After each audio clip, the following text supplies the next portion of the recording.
আসসালামু আলাইকুম, আশা করি সবাই অনেক ভালো আছেন। আমি engineer Milon, United Architect and Engineering এর পক্ষ থেকে আমার নতুন আরেকটা ভিডিওতে আপনাদের সবাইকে শুভেচ্ছা এবং স্বাগতম জানাচ্ছি।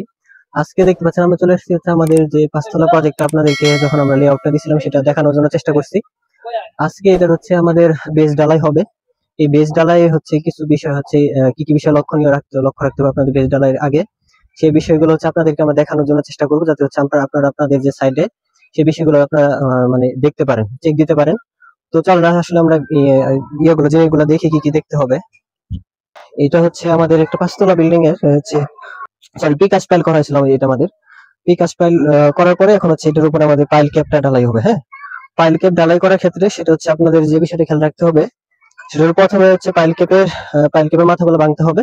ভাঙার পরে সেটা হচ্ছে আপনার সেখানে সিসি ঢালাই দিতে হবে। এখানে দেখেন আমাদের কিন্তু সিসি ঢালাই দেওয়া হয়েছে। সিসি একটু পানি উঠে পড়ছে, যেহেতু একটু পানি ছিল। আর এইখানে যে বিষয়টা অনেকে যে ভুলটা আমরা করি যে হচ্ছে আমরা সিসির নিচে ইয়াটা দেই, পলিথিন দেই। পলিথিনটা কোনোভাবেই ব্যবহার করা যাবে না। আপনার সাইডে পলিথিন দিতে পারেন, কিন্তু নিচে পলিথিন দেওয়া যাবে না।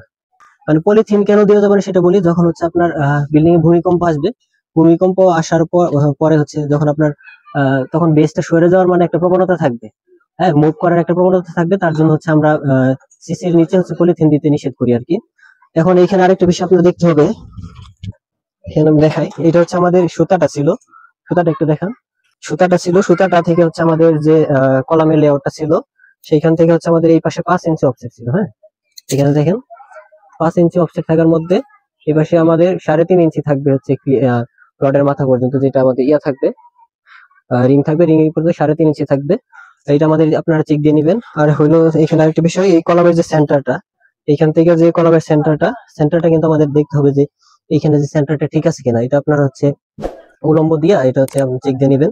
এখানে আরেকটা বিষয় আমি দেখাই, সেটা হচ্ছে এখানে দেখেন আমাদের যে পাইল ক্যাপের উপরে এটা হচ্ছে আমাদের বেজের উপরে হচ্ছে সিসি দেওয়া হয়েছে। সিসির উপরে হচ্ছে আমাদের এই যে পাইলের যে কংক্রিটটা, সেটা হচ্ছে 4 ইঞ্চি পর্যন্ত হচ্ছে আমরা এটা রাখছি। এটা রাখার কারণ হলো যখন হচ্ছে আপনার এটা একটা চাবির মতো কাজ করবে। যখন হচ্ছে আপনার পাইল ক্যাপটা ঢালাই হবে, সেক্ষেত্রে হচ্ছে এটা আমাদের এই পাইল ক্যাপটা 4 ইঞ্চি রাখা হয়েছে। আর হচ্ছে আমাদের টোটাল সিসি থেকে কভারিং হচ্ছে 5 ইঞ্চি।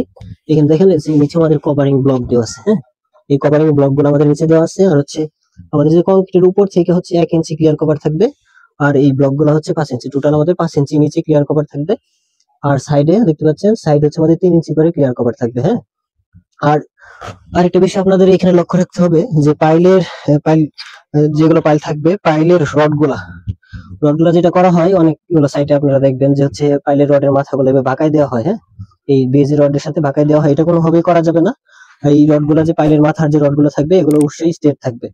এখানে দেখতে পাচ্ছেন আমাদের সবগুলো পাইলের রডের মাথা কিন্তু স্ট্রেট করা আছে। হ্যাঁ, আর হচ্ছে চারদিকে কিন্তু হচ্ছে আমাদের 3 ইঞ্চি করে ক্লিয়ার কভার দেওয়া আছে। এই ক্লিয়ার কভারটা আপনার ঠিক রাখতে হবে। এই হলো মোটামুটি কিছু বিষয় লক্ষণীয়। এই বিষয়গুলো হচ্ছে আপনারা লক্ষ্য রাখবেন। আর হচ্ছে এখানে যে আপনার কলমের যে রিং গুলো থাকবে, অবশ্যই হুক ব্যবহার করতে হবে এখানে কলমের রিং গুলোতে। এই মোটামুটি হচ্ছে কিছু বিষয় হচ্ছে আপনারা আপনাদের সাইডে খেয়াল রাখবেন। যে আপনারা দেখতে পাচ্ছেন, আপনাদেরকে আমরা কিছু কয়েকটা বিষয় যে বিষয়গুলো মোটামুটি ইম্পর্টেন্ট, যে বিষয়গুলো এগুলো হচ্ছে খেয়াল রাখার জন্য আপনাদেরকে দেখা দিলাম। আপনারা আপনাদের সাইড গুলোতে এই বিষয়গুলো হচ্ছে খেয়াল রাখার জন্য চেষ্টা করবেন, যাতে এই ভুলগুলো না হয়। হ্যাঁ, তো হচ্ছে আজকের মতো এখানে বিদায় নিচ্ছি। পরবর্তীতে আবার নতুন কোনো ভিডিওতে আপনার সাথে দেখা হবে। সে পর্যন্ত সবাই ভালো থাকবেন, সুস্থ থাকবেন। আসসালামু আলাইকুম।